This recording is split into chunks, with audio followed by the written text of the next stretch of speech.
All right, Doc. So how would you rate Chase Sexton's ride at Glendale Supercross? I feel like you have to give him like an 8. Didn't show me any flashiness like Tomac did, like Cooper Webb did, like Kenny did, even like Jett did, right? Like those guys all did something great at one point in the night, and Chase was just there. And not that that's a bad thing. He just didn't really wow me, whatever, at all that night. You know what I mean? Okay. An 8 though? I feel that. I gave him a 9. Yeah, so Chase qualified second, which is really good, except he was over 0.6 off of Jett, which is not very good. And then he was the one guy that was just consistent all night on the box, every single race. He finished third, seconds. And honestly, like you kind of said, like he didn't necessarily wow me, but he also kind of did in the second race by just absolutely blowing by people in the very beginning. And then him and Eli too, like battling up to Jett was kind of crazy. Maybe 8.5, right? Can I give him a 0.5? Is that possible? You can do that. You could do that if you want. 8.5, brother. All right, 8.5 for you. Yeah, I gave him a 9. I just thought Chase was awesome, and he's the first two-time winner of the year. You guys know I can't give out 10s. I don't even know how you would give out a 10 for a Triple Crown. I feel like you would have to win all 3 and then win quali. Yeah, 1. Yeah. So that might happen this year, but I highly doubt it with this stack field. But okay, so what do you give Ken Roczen's ride? Because he was also very consistent. Yeah, so the chat's gonna not like this because this doesn't make sense. Okay, I'm gonna give him a 9, which is more than the race winner. What? But listen, he's not even on a factory bike. Okay, the engine is all right. And he's pulling quads, he's pulling triples before everybody. He's jumping the wall, and he was buried that first race. And you know, there's something about seeing like prime lap 1 Ken Roczen in person that instantly has to knock you up a couple points. And yeah, I don't know, just really impressed by Iron Man. Really. Bro, that is diabolical. Okay, a 9, a 9 for a third place. That's crazy, bro. I'm totally unbiased. I gave Ken Roczen a 7 out of 10. He obviously got third overall. He did beat out everybody in the second race, which was insane. He even like kept Jett off of passing him and stuff. He qualified 4th, which isn't bad. Like you said, he was the first one to do the big line in the middle before the finish. I don't know how much faster that actually was, but it was sick. I mean, they all started doing it towards the end, so it could have just been easier on them too, right? Like maybe it was very, very similar, and jumping into the face, like if you didn't do that triple over the start, they were like landing on the face of that jump, and maybe that was just really exhausting, which it looked exhausting. So maybe that's why they did it, but you know. Yeah, but giving Ken Roczen a 9 is crazy. What did chat give him? Chat, yeah, I forgot to do those. Oh, never mind.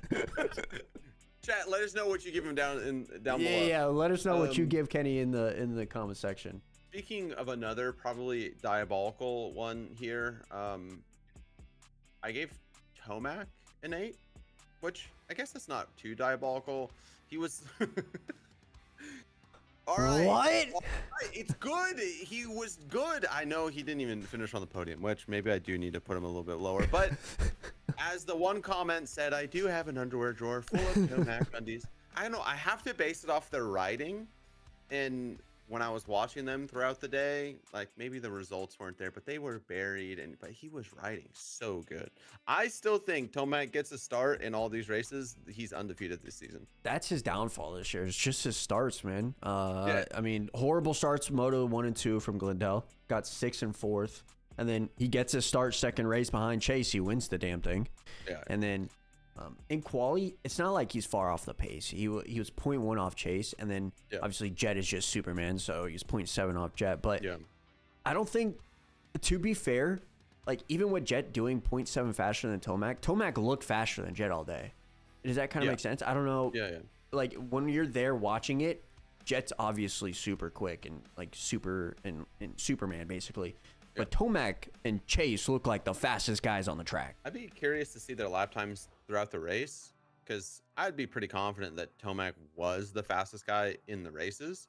in like all 3 of the races. That's a hard thing too for going to a race too. You don't really get to watch lap times. Like when we were doing watch parties, I can look at the lap times. I dissect everything, right? But can't really do that. I gave Eli a 6, bro. I don't know why you giving him an 8.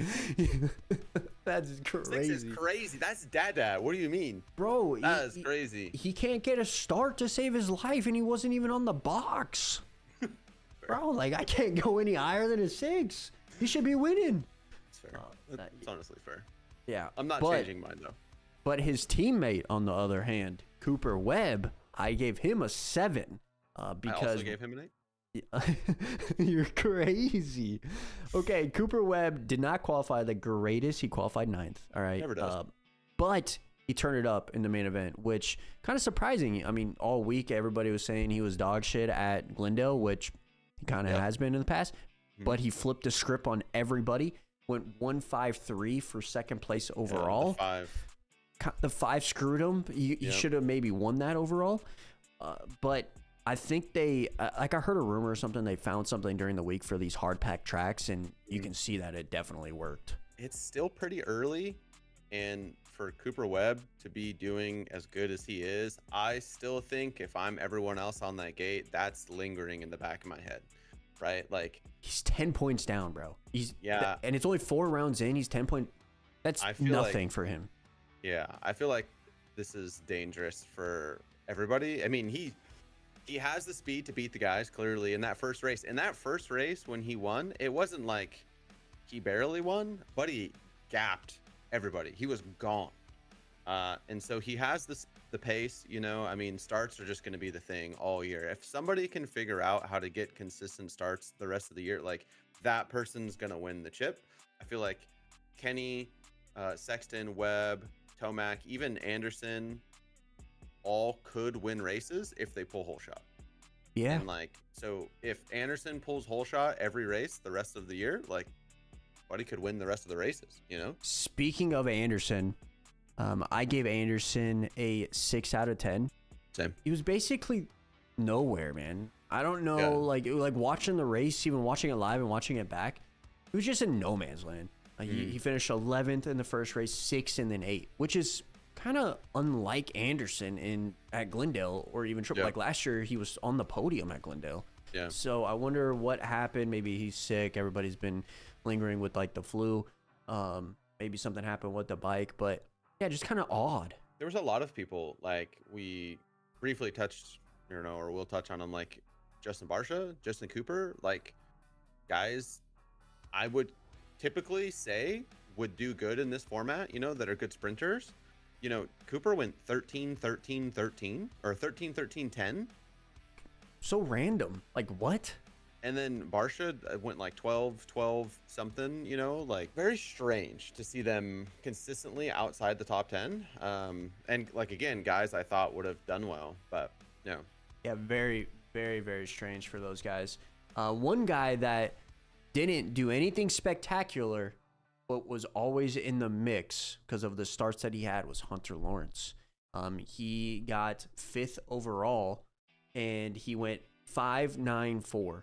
So that 9 in that second race kind of offsetting because he was riding actually pretty damn good all day. Yeah. And you can kind of tell that in the first race and the second or the third race. He didn't like necessarily qualify anything like spectacular. He qualified 7th, but he was right there. He was battling with Chase, battling with Eli a little bit. Yeah. And I gave him a 6 out of 10. I kind of expect him to do a little bit better on the East Coast, in my opinion. I think he obviously trains in Florida and stuff like that. They're used to that type of dirt. I can kind of maybe see him doing top 4 at Arlington, maybe.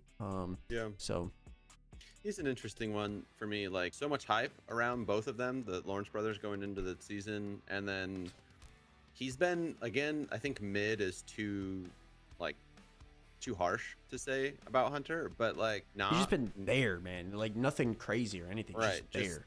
Kind of there, but then always seems to be at the back end of there, right? It's not like he's ever there and then passes. It's like he's there and then gets passed. But I gave him a 7. That was being nice. Okay, buddy. What about his brother, Jett? Well, it's kind of tough to do this because if he just doesn't dab his foot, he wins the race, like the overall, in my opinion. But all in all, I gave him a 7, top quality, second, and then obviously towards ACL. But I still think that Jett was still like trying to find his groove a little bit. Like we mentioned this in our review, you don't normally see Jett settle for stuff.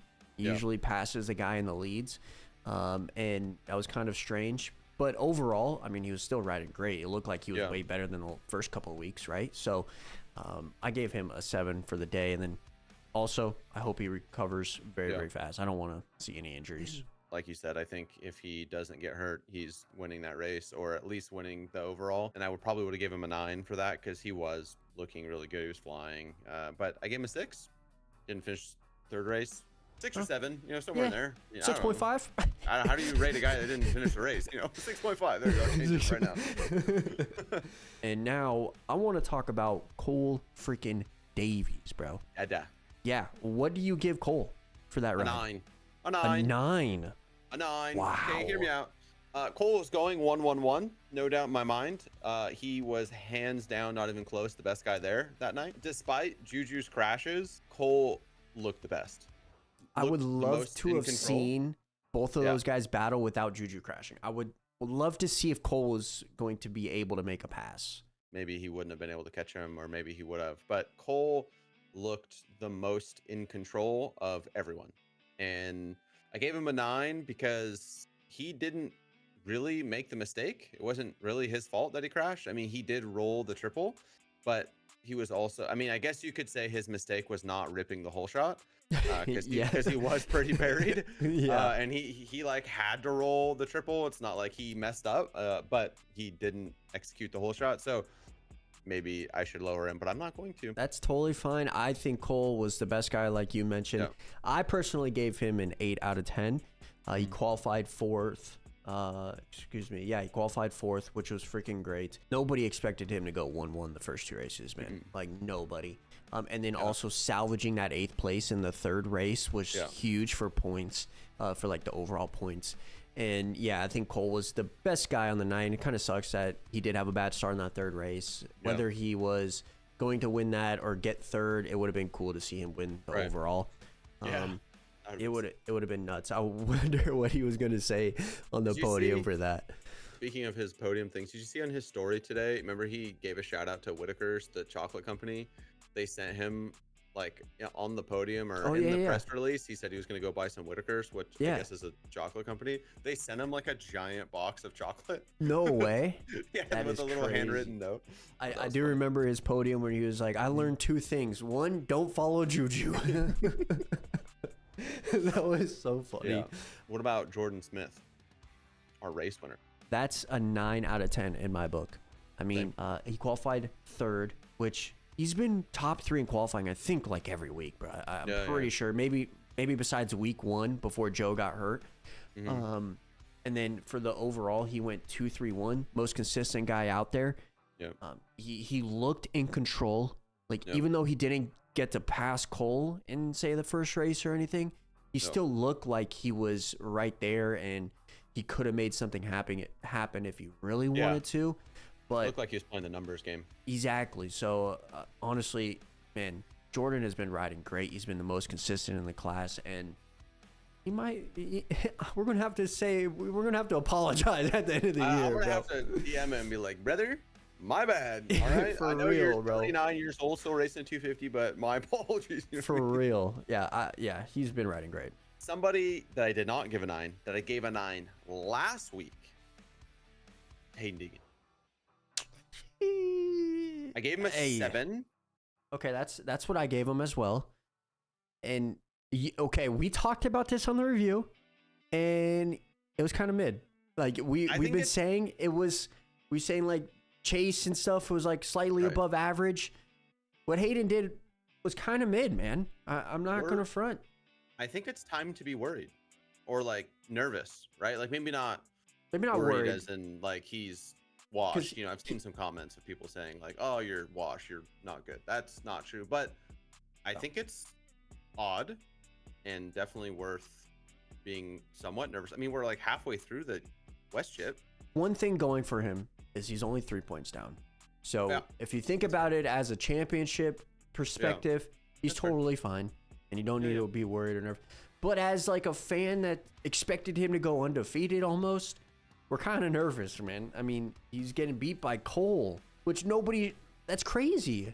Even when we were there, I was talking to Duff, his mechanic, and I said, hopefully he does, this is before the race, and said, hopefully Deegan does well.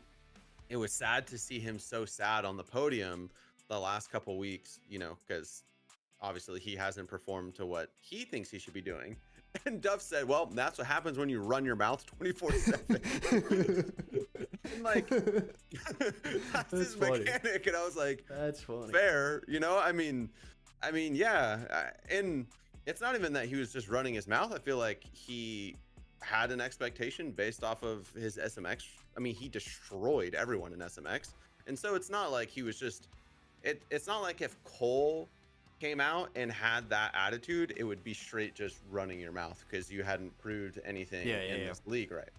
But I mean, Haiden, everyone assumed he was the most dominant person in the class because of outdoors and SMX. I mean, he just destroyed everybody in both. Him going 3-2-4 for the night, that it just not my so random, bro. Like, I did not expect that. And him being behind Cole for the whole race in Moto 2 and not being able to pass him was, in my eyes, like, that's insane. That just shows you, honestly, on this other side of the spectrum, that shows you how good Cole is, And so he's a real deal.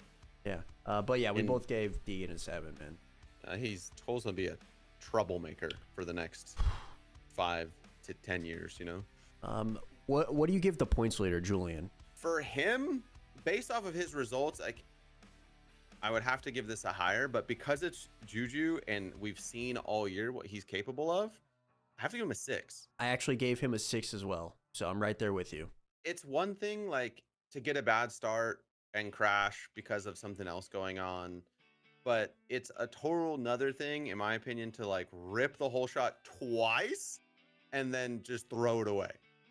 Yep. That like I mean, which makes me really sad because I really like Juju, and I do think that he is the fastest dude in the class at the moment. Yeah. And almost the most consistent. Obviously, I think Jordon is more consistent, just kind of generally, but it's not much more consistent. And I do think that Juju is the guy to beat this year. Yeah, I totally agree. Juju has been really good this year. I think he's been 3 out of the 4 top qualies. So he is one of the fastest guys in the class. And his consistency has been super good until he went to Glendale. And obviously you can't have those 2 starts and crash. You just can't do that. Don't quote me. I have no idea. I wonder maybe if the nerves got to him, hometown race. Maybe he was trying to... I doubt it. Yeah, I don't think that's a thing either. I mean, if you go look at both of those crashes, it nothing crazy. I mean, his front tire just washed in the first one.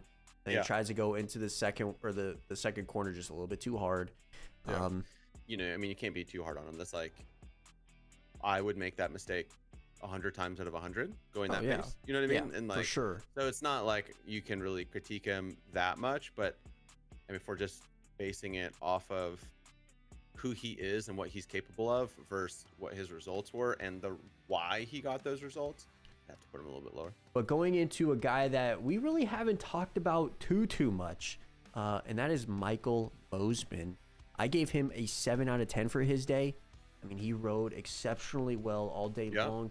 He qualified 10th, which is not the greatest, but in the main events he went 6.43, so got progressively better. And he battled with Deegan a little bit. They were going back and forth. And it's kind of like, I think I mentioned this a little bit. We had a Michael Mosiman sighting. Like, we can see what he can kind of do in that third main event, right? I gave him an 8. It was just good to have him back, I guess, ripping. And he was up there, looks comfortable, looks confident.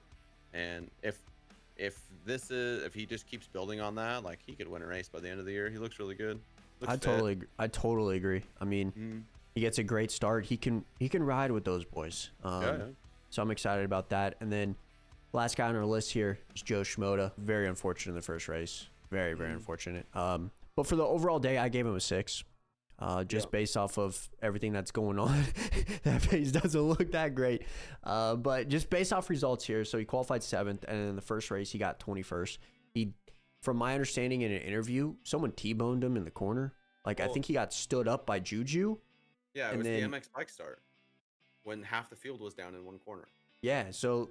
But I think what happened is Juju crashed, and then Juju got up, but Joe had to like basically stop for that, and then someone ran into him and made him crash. So kind of sucks. And then he was, if you look, he was like holding his hand, and I think he landed on his hand. Oh. So I don't know if it like smashed it or hit it. I'm just falling. I'm sure it hurt real bad. But I gave him an 8, which I know is gonna be high. People are gonna be like, "Whoa, oh my!" Yeah, but like, Buddy has 2 broken fingers. You know what I mean? It is crazy, bro. 2 broken fingers on his clutch hand. So when he pulls the clutch in, which you use your clutch a lot in Soupy, so if he uses 1 finger on his clutch, he's holding on with 1 good finger on the bar, that is true. And 2 broken fingers. If he's a 2 clutch guy, which I think he is based off of his glove, he's holding on to the bars with 2 broken fingers. Yeah. So kind of crazy. Can you imagine skimming whoops with 2 broken fingers on the bars? No. Especially those whoops. Those whoops are gnarly. Yeah, those whoops were gnarly. Yeah, I mean, performance probably should be a little bit lower than that. However, he's got broken fingers, and honestly, he's still in the fight. Yeah, I mean, for that 3rd race, he was battling Deegan. Yeah. So, I mean, he's right there for the championship. He's a little bit off the pace. He's down 19 now, just based off of that Glendale performance. But if Joe doesn't get hurt week 2, man, he probably will be winning this championship. Those are our rider ratings. We will have everybody's up on the screen right here in the middle like we do every week. I want to try to get an actual like image for all their faces and scores and stuff. I got to create something for that, so it's a little bit more official than an Excel spreadsheet. but let us know your guys' ratings in the comment section below. Make sure you guys hit that like and sub button, and we'll be back with our predictions for Tampa tomorrow. So make sure you guys stay tuned. We're out. Peace. Austin Forker's gonna win. Maybe.